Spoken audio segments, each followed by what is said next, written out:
કે સંસ્કૃતિ આ જીભકા લેતી, કે સંસ્કૃતિ આ જીભકા લેતી, ભારતની ધરતીને કહેતી અને સદીઓથી જે વાત હું સહેતી, આજ કરું છું જગમાં વહેતી, સંસ્કૃતિ આ જીભકા લેતી.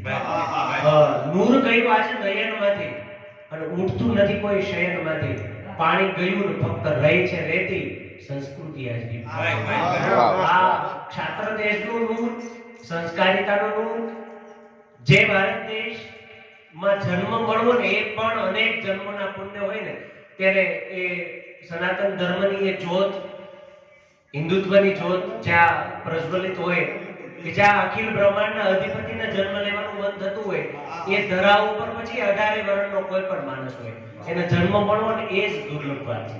અને એ ભારતીય સંસ્કૃતિ કે જ્યાં અખિલ બ્રહ્માંડનો અધિપતિ કુરુક્ષેત્રના મેદાનમાં અર્જુનને તમે જો શાસ્ત્ર અને શસ્ત્ર બંને આ દેશના ઋષિઓએ સમર્પિત કર્યા. જ્યાં જ્યાં જરૂર પડી ત્યાં શાસ્ત્રોએ સમગ્ર વિશ્વને માર્ગદર્શન આપ્યું. વિશ્વની સૌથી જૂનામાં જૂની સંસ્કૃતિઓ તમે લઈ લો, એને માર્ગદર્શન આજે બ્રિટન જેની સંસ્કૃતિમાં આપણી ગીતાના વિચારો આનંદભાઈ લેવામાં આવ્યા. અને આપણી કઠણાઈ એ છે કે ઈ ધરા ઉપર આ એક કૃષ્ણ જન્મ હોય, રામ જન્મ હોય ને એના મોઢેથી બોલેલી ગીતાનો એક શ્લોક આપણા બાળકોને આવડતો નથી. ત્યારે એ હિન્દુત્વ એ કોઈ જ્ઞાતિની વાત નથી, એક વિચાર છે. આપણે જેના માટે અહીં મળ્યા છો તો અમારે અહીં જે આવી વિષય ઉપર ચર્ચા કરવાની હોય ને ત્યારે હું 2-4 મિનિટમાં એને ન્યાય મળે ને એવી કદાચ વાતો મૂકું. આપણે બીજાની લીટી ને ટૂંકી કરી અને આપણી લીટીને મોટી કરવાનો પ્રયત્ન કરશું ને તો કદાચ નહીં થઈ શકે. કારણ કે જે વિચારો તરફ આપણને બધાને તમને મને બેઠા છે ને એનો સંપ એટલો છે, એમની એકતા એટલી છે, એમને એમના ધર્મ પ્રત્યે માન એટલું છે અને આપણામાં એ બધી જ બાબતોની ઉણપ છે.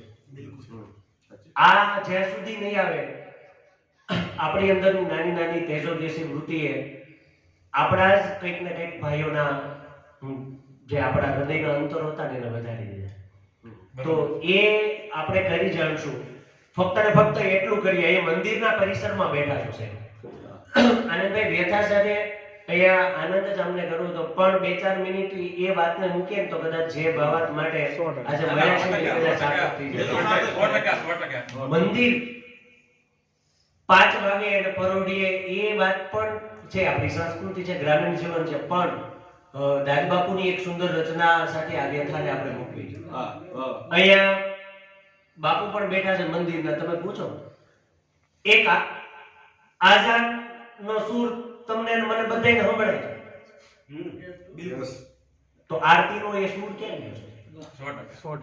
મંદિરમાં એ ઝાલર વાગે છે, એ સૂર મને ને તમને કેમ પથારીમાં એ સૂતો રાખે?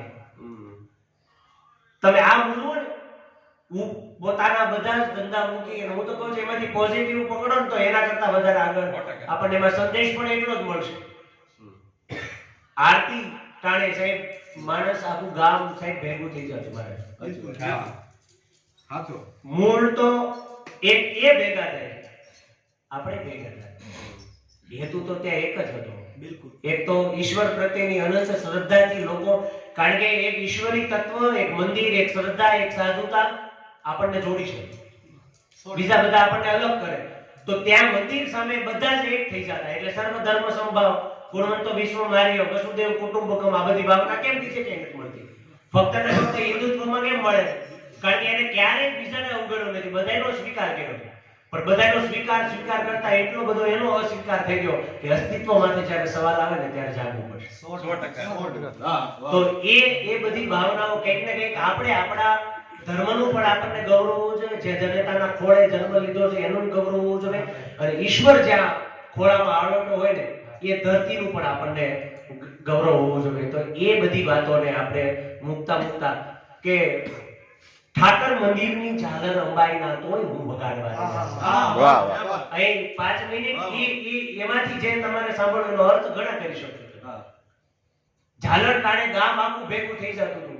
કેમ કે એક રીત મા બાપ આંગણે પકડીને કહેતા બેટા જમાઈ નહીં, કેમ આરતી બાકી? આજે કેટલા એવા ઘરો છે આપણે ખુદ આપણી સંસ્કૃતિને ભૂસી છે, બીજા માટે શું આપણે આગળ આપણે આપણા સંતાનોને મંદિરના દ્વાર નહીં દેખાડ્યો ને તો બીજા ઘણા બધા દ્વારો એને જોવાનો વારો આવશે. એ 100% વાત છે. તો એ મંદિર કેમ કે આપણા મા-બાપ ઝાલર કાઢે બાળકને આંગળે પકડી અને જોશીભાઈ મંદિરે લઈ જતા અને ભગવાનના સમીપે એનું સાનિધ્ય એની એક જીવ જગત અને જગદીશનો સંબંધ સાહેબ ત્યાં બધા માણી શકે. જે ઈશ્વરે આપણને આપ્યું છે, અહીંયા બાપુ બેઠા છે, હું કહું કે મંદિરનું ગર્ભગૃહ હોય, મારી સામે વિદ્વાન વ્યક્તિ બેઠા છે, એની સામે આ વાત પણ ચોખીને કરવાની, એટલે શું તમે આપી દીધું છે? જબ દંત ન થે તબ દૂધ દિયા, જબ દંત ન દેવો દૂધ ન દે. તમે કલ્પના તો કરો, આપણે વિશ્વાસ ગુમાવી બેઠા છે ઈશ્વર માટે, આપણા વાણમય માટે, આપણા વિચારો માટે, આપણી સંસ્કૃતિ માટે અને ધરોહર રૂપી પુસ્તકો માટે. એક એક વિચાર, એક શ્લોક, એક અડધું ચરણ પર તમને અમૃતત્વ અપાવી શકે, તમારા ભટકેલા જીવનને દિશા આપી શકે. એ ભારતીય સંસ્કૃતિ અને હિન્દુત્વ વિચારસરણીનો આખો એ બળ છે. પણ એ આપણે ક્યાંક ને ક્યાંક, હું કાયમ માટે કહું કે વિશ્વની શ્રેષ્ઠ સંસ્કૃતિ હોવા છતાં પટેલ સાહેબ આપણે પરકી શાસ્ત્રોના અભ્યાસો બન્યા ને એટલા માટે કદાચ આપણી માઠી દશા બેઠી છે. સમગ્ર વિશ્વને માર્ગદર્શન આપી શકે એવા વિશ્વના 2 મહાકાવ્યો રામાયણ અને મહાભારત આપણી પાસે છે. છતાં એ આપણા બાળકો સુધી આપણે નથી લઈ ગયા. તો બાપુ બેઠા છે સાહેબ, એક મંદિરમાં મગની એક સિંગ થાતી ને જોશીભાઈ, તો પેલા ભગવાનના ગર્ભગૃહે મૂકવાની આપણી રીત હતી કે મારા ખેતરમાં ભગવાને એક દાણો વાવું ને 1000 દાણા તારી કૃપાથી થયા છે, તો પહેલું મારે તારા ચરણે કરવાનું. આજે આપણે આમ મોટા મોઢે કહેતા હોય મેં અમને આ દાન આપી દીધું મને, પણ આ રીત હતી, એ પાયાના સંસ્કારો હતા સાહેબ. એ ચીભડું પણ વાડીમાં થતું તો પહેલું ચીભડું એ ભગવાનને કરવામાં આવતું, એ સંસ્કૃતિ હતી સાહેબ. એટલા માટે ઈ એક શબ્દ હું તમને કહું કે ખેતર ઠાલની ખડા વાડમાં ખેડૂત પરસેવે નાતા હતા અને બાવા સાધુ ઠેલા ભરીને કેવા રાજી થતા હતા. ઈ એમના નહોતું, ઈશ્વર ખુલ્લા હાથે 1000 હાથે કૃપા વરસાવતો. કેમ કે દઈ દેવાની સંસ્કૃતિ હતી, લઈ લેવાની આપણી ક્યારેય સંસ્કૃતિ જ નહોતી. તો એ આપણે બધી વિસરાઈ ગઈ. આજે ભારતનો આપણે ન કહેવું પડે, પણ જેનું કામ વિદ્યા આપવાનું છે, જેનું કામ એ પ્રજ્ઞા આપવાનું છે, એને એટલો મજબૂર અને લાચાર તમે મૂકી દીધો ને, પછી એ દેશ કંઈક ખલાસ કરવાનું કામ પણ આપણે કર્યું છે. તમે યાદ કરો એ ગુરુકુળ પરંપરા, ઋષિ પરંપરા, એ તમે વશિષ્ઠના આશ્રમ સુધી વયા જાવ, તમને એ રઘુકુલ કે તિલક રામ હોય, દશરથને જાવું હોય તો ઉગાડા પગે સાહેબ, આ એ સન્માન આપો. એ બ્રહ્મ બ્રાહ્મણો બ્રહ્મ વર્ચસી જાયતામ સાહેબ, અસ્મિન રાષ્ટ્ર રાજવી ઋષિવી, આ શ્લોકો એમના નહોતા. એને લાચાર દીન હીન બિચારો દુબળો લાચાર નહોતો કરી મૂક્યો. ત્યારે એ દશરથ જેવો જે રામ જેને પિતા કહેતા હોય, એ ગૌરવવંતો બાપ જ્યાં ઉગાડા પગે જાતો હોય, એ સાહેબ શું તમે એનો જીવન નિર્વાહ, તમે સાધુતાને એ ઋષિને તમે શું આપી શકો છો? એ તમને એવું આપી દેતા કે એનું કોઈ વળતર ન હોઈ શકે. પણ મંદિરની વાત કરતો એટલે 2 મિનિટ વાત કરું, કારણ કે એ ભાવ માટે જ કદાચ આજે અહીંયા આવવાનો મોકો મળ્યો.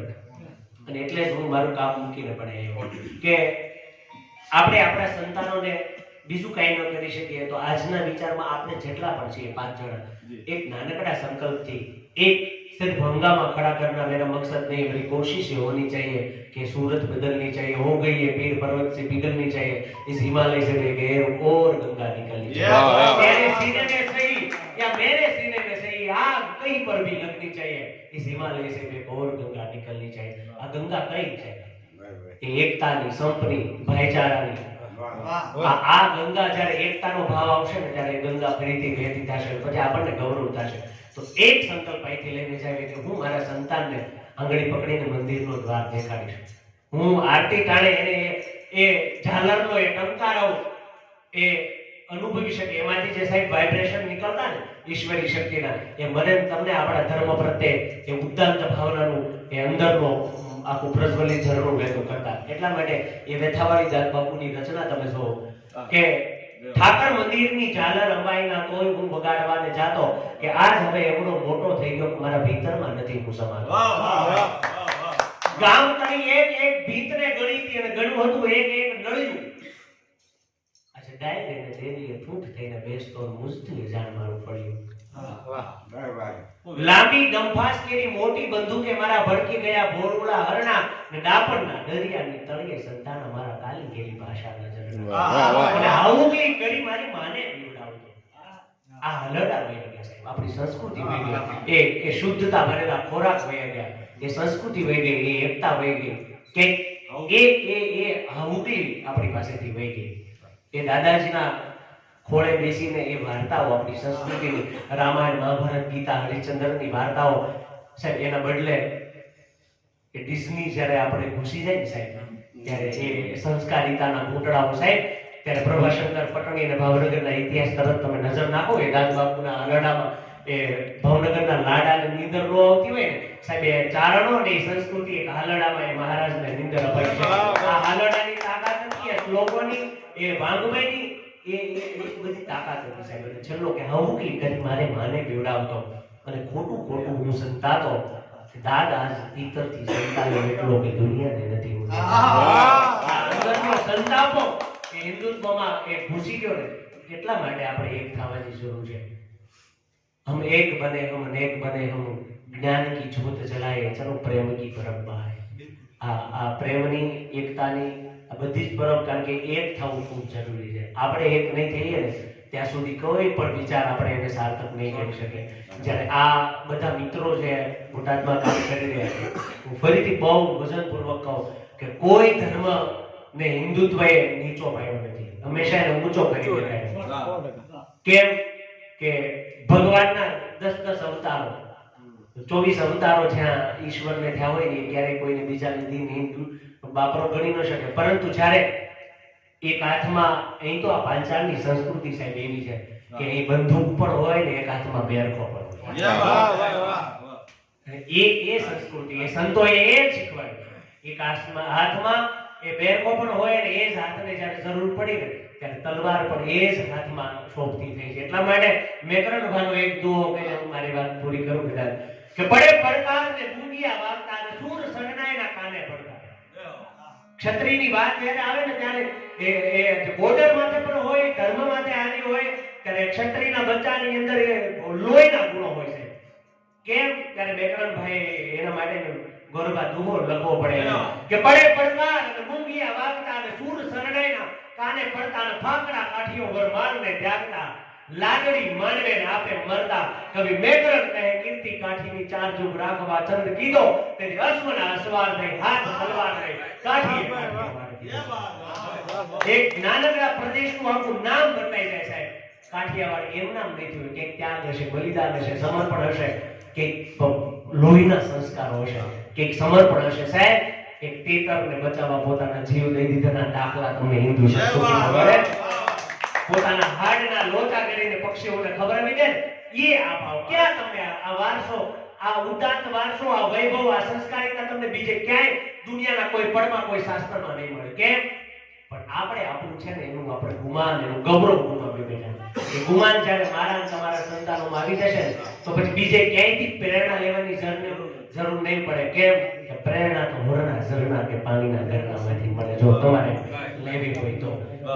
છેલ્લે આનંદભાઈની વાત, આ બધી વાતો મેં પહેલા કીધું કે કથાના પણ માણસ બેઠા છે અને આપણે બધા વ્યથાના પણ માણસ બેઠા છે. તો એ વ્યથામાંથી જે શબ્દો નીકળે આજે કેમ સાહેબ કોઈના હૃદયમાં અસર થતી નથી, અહીંથી જ્યારે નીકળશે ને ત્યાં સુધી અસર થશે, અહીંથી નીકળતું નથી.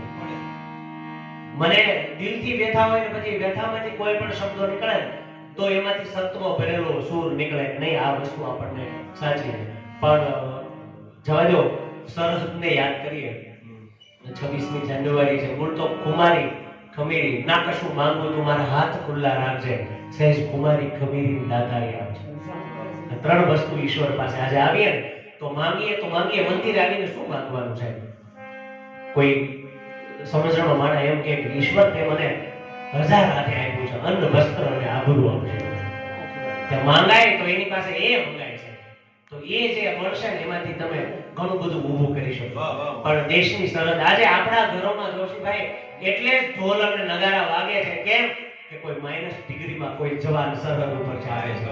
ચાલે છે ને એટલા માટે આજે લગ્ન પ્રસંગો, આ કમૂરતા ઉતર્યા ને લગ્ન પ્રસંગ શરૂ થયા. પણ કેમ દોષ? ત્યાં કોઈ રક્ષણ કરે છે એટલા માટે. પણ એ કોઈ સરહદ ઉપર કોઈ જવાનની વ્યથા, એની વેદના, એ તમને હિન્દુત્વનો એ સૂર તમને વહેતો કરશે. એને યાદ કરો, એની બેઠા કઈ થતું નથી. ત્યારે ગાવાનો એ ગોરભાનો ને વિષય છે, પણ બે પંક્તિઓ એ જવાનના મોઢેથી નીકળતી વેદનાઓ આપણે લઈએ. કોણ કરે છે યાદ, કોણ કરે છે યાદ, કોણ કરે છે યાદ, કોણ કરે છે યાદ, આ સૈનિક કરતો સાથ, સૈનિક કરતો સાથ, તારી માફક માવડી મારે ને તારી માફક બેની, તારી માફક બેની, પરિવારને પુત્ર ન મોડા વલખા મારે જેની, વલખા મારે જેની, શમણાઓ સરહદ મોડીને એક કરું ફરિયાદ, કોણ કરે છે યાદ, કોણ કરે છે યાદ, સૈનિક કરતો સાથ, સૈનિક કરતો સાથ. અરે એક અંતરો તો કેટલા ભાવથી લખાનો કે ના માંગુ કેસર વાઘા, સૈનિક શું માંગે સાહેબ કે ના માંગુ કેસર વાઘા, ના સિંદુરિયા થાપા, ના માંગુ કેસર વાઘા, ના સિંદુરિયા થાપા, શ્વાસ દીધાનું ઋણ અમારું શું ચૂકવશે છાપા, શું ચૂકવશે છાપા, જન જનની યાદોમાં ઉભરું આ દેશ રહે આઝાદ, કોણ કરે છે યાદ, કોણ કરે છે યાદ, આ સૈનિક કરતો સાથ.